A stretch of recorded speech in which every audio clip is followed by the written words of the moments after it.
El final de los tiempos está cerca. Hoy les mostraré los fundamentos bíblicos que demuestran que el final de los tiempos está más cerca de lo que creemos. Si realizamos un análisis a las Sagradas Escrituras, en ella encontraremos un sinnúmero de evidencias que respaldan esta afirmación. De todas haremos un especial énfasis en una de ellas, la cual se les revelará a medida que avance la temática de este estudio, la cual está ante nuestros propios ojos, y que es una señal inequívoca que la consumación de este mundo como hoy lo conocemos, ya comenzó su primera fase. Comenzaré con el libro de Daniel, capítulo 12, versículos del 4 al 7. Y dice: Pero tú, Daniel, cierra las palabras y sella el libro hasta el tiempo del fin. Muchos correrán de aquí para allá, y la ciencia se aumentará. Y yo Daniel miré, y he aquí otros dos que estaban en pie, el uno a este lado del río, y el otro al otro lado del río. Y dijo uno al varón vestido de lino, que estaba sobre las aguas del río: ¿Cuándo será el fin de estas maravillas? Y oí al varón vestido de lino, que estaba sobre las aguas del río, el cual alzó su diestra y su siniestra al cielo, y juró por el que vive por los siglos, que será por tiempo, tiempos, y la mitad de un tiempo. Y cuando se acabe la dispersión del poder del pueblo santo, todas estas cosas serán cumplidas. Muchos correrán de aquí para allá, y la ciencia se aumentará. Vemos cómo en la actualidad las personas en cuestión de horas se trasladan de un continente a otro. Recorridos que en tiempos antiguos se hacían por el mar, y que duraban meses para llegar al lugar de destino. Las personas continuamente viajan a otros países y ciudades. Vivimos en el presente en una sociedad globalizada y en constante cambio y desarrollo. Vemos cómo la tecnología, el conocimiento y la ciencia han dado un salto enorme. Por ejemplo, con el uso del Internet podemos enviar material audiovisual casi que en tiempo real con personas que se encuentran al otro lado del continente. Vemos grandes adelantos como la robótica, la biometría, la clonación, trasplantes con células madre, la energía nuclear, la física cuántica, tenemos los viajes al espacio, entre otros. Ahora iré con la principal prueba que contienen estos versículos del profeta Daniel, que nos muestra una señal inequívoca, de que estamos a las puertas del final de los tiempos. Esta señal es muy clara y tangible. Y dice así: Y cuando se acabe la dispersión del poder del pueblo santo, todas estas cosas serán cumplidas. Y como vemos, esta profecía comenzó a cumplirse en el momento en que inicia la inmigración judía a Palestina. Esta inmigración comenzó después de la Segunda Guerra Mundial, en las primeras décadas del siglo XX, y aumentaría desde 1917, cuando el Reino Unido asumió el control de la región. La mayor oleada de inmigración judía a Palestina ocurrió en los años de 1920, 1921 y 1929. Las circunstancias internacionales coadyuvaron a sus planes, favorecidos incluso por la tragedia del Holocausto nazi, que alentó la inmigración masiva de judíos a la región, y aseguró las simpatías internacionales a la causa israelí. Los judíos giraron sus esfuerzos diplomáticos hacia los Estados Unidos, que emergía tras la Segunda Guerra Mundial como el nuevo árbitro internacional. No erraron. El respaldo estadounidense a la creación de un nuevo Estado judío sería fundamental en la decisión del Reino Unido de derivar la solución del conflicto a la Organización de las Naciones Unidas. El 29 de noviembre de 1947 la Asamblea General de esta organización, reunida en Nueva York, aprobó la Resolución 181, la cual recomendaba un plan para resolver el conflicto entre judíos y árabes en la región de Palestina, que se encontraba en esos momentos bajo administración británica. El plan de la ONU proponía dividir a Palestina en dos estados, uno judío y otro árabe palestino. Y el 14 de mayo de 1948, el Estado de Israel declaró su independencia, cumpliéndose así la promesa hecha por el Eterno a su pueblo a través de sus profetas, donde les prometía que serían recogidos de entre las naciones en que fueron esparcidos. Una confirmación exacta de esta profecía la encontramos en Miqueas, capítulo 4, versículos del 6 al 7. Y dice: En aquel día, dice Jehová, juntaré la que cojea, y recogeré la descarriada, y a la que afligí, y pondré a la coja como remanente, y a la descarriada como nación robusta. Y Jehová reinará sobre ellos en el monte de Sión desde ahora y para siempre.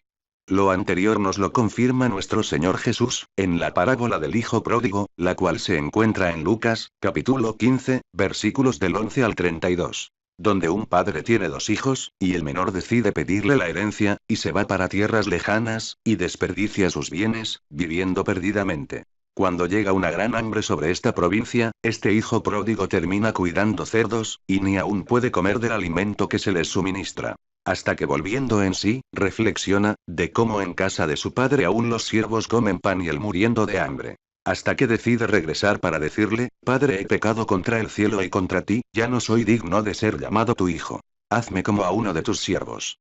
Y decide regresar. Cuando lo ve su padre de muy lejos, tuvo de él misericordia, corrió y se echó sobre su cuello y lo besó. Y el hijo le dijo a su padre, he pecado contra el cielo y contra ti, y ya no soy digno de ser llamado tu hijo.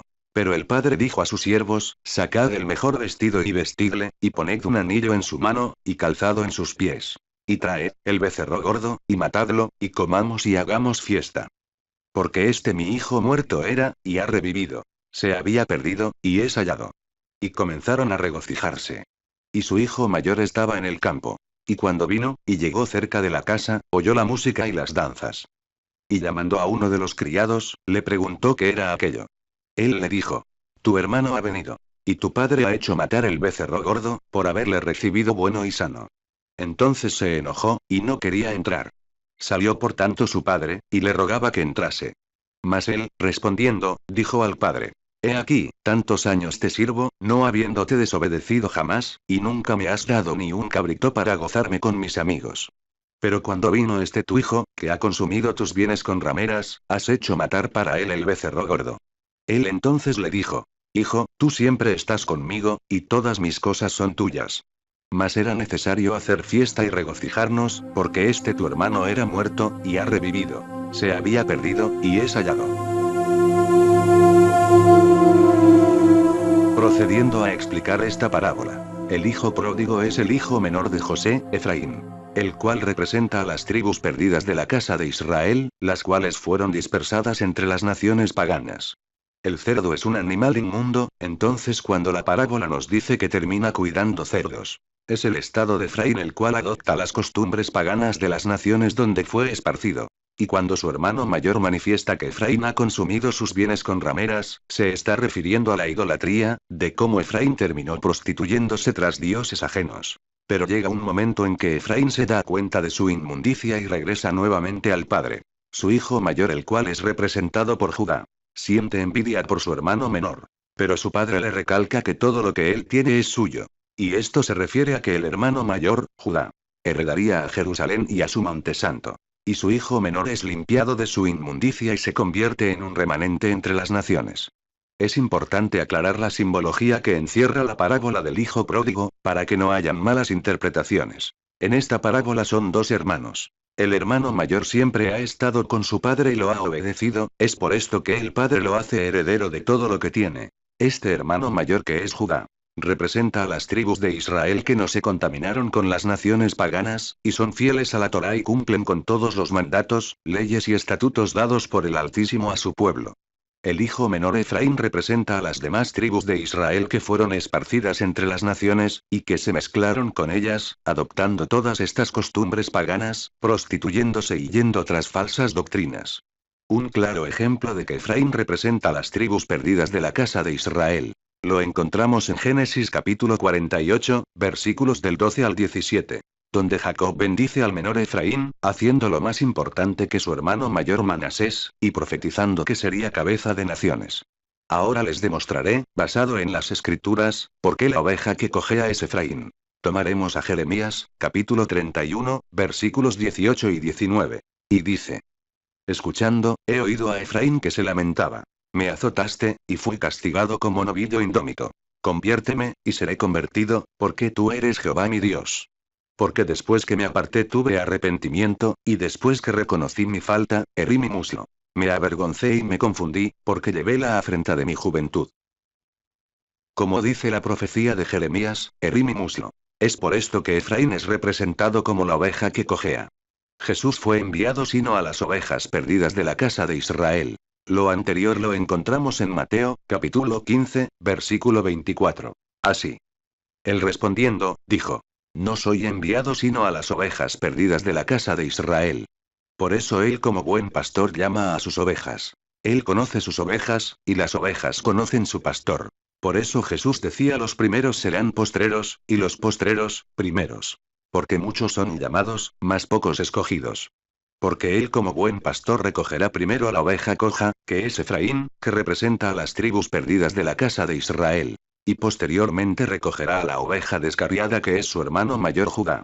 El hermano mayor, a pesar de que es fiel practicante de la Torá, no reconoce a Jesús como su Mesías, y en el momento en que lo reconozca será recogido por su pastor.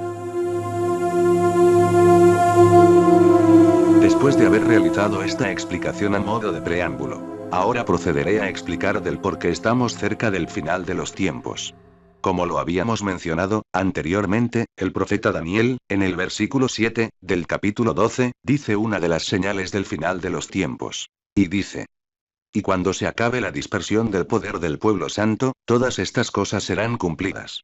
Y como lo manifesté al inicio del presente video, ya la dispersión del pueblo santo se acabó, y fue recogido de entre las naciones en que fueron exiliados, y son en la actualidad una nación robusta, fuerte y poderosa. Los judíos nunca reconocieron a Jesús como su Mesías, ya que según ellos Jesús, no cumplió con ninguno de los requisitos. Y ellos en medio de su ceguera espiritual nunca comprendieron que Jesús en el momento en que muere por el pecado del mundo, se convierte en el Mesías, y Redentor del pueblo de Israel. Ahora ya están dadas las condiciones para la llegada del Mesías. Entonces, si está próxima la llegada del Mesías, tenemos ya a las puertas la llegada del antimesías, el falso profeta. Ya que él debe adelantarse al Mesías para usurpar su puesto. Este antimesías es el falso profeta. Este falso Mesías creará un gobierno mundial, y logrará engañar al pueblo de Israel con una falsa paz. Ellos creerán que este era el Mesías que ellos habían estado esperando por tantos años. Pero al cabo de un tiempo, este lobo disfrazado de oveja se quitará el disfraz. Y el pueblo de Israel llorará, se arrepentirá y reconocerá que su verdadero Mesías, ellos lo clavaron en un madero hace más de 2000 años.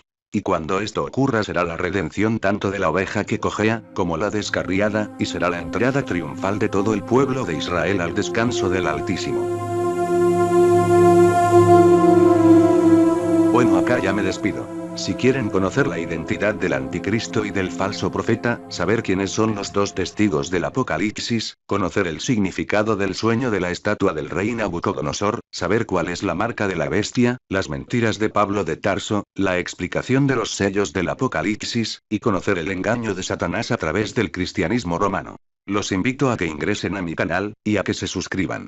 Con la suscripción contribuyen a que este contenido sea indexado por los motores de búsqueda, y sean bien posicionados, lo cual permitirá que este mensaje llegue a un mayor número de personas. Se pueden suscribir dando clic en el icono del canal, el cual aparecerá en la parte inferior derecha al finalizar el video.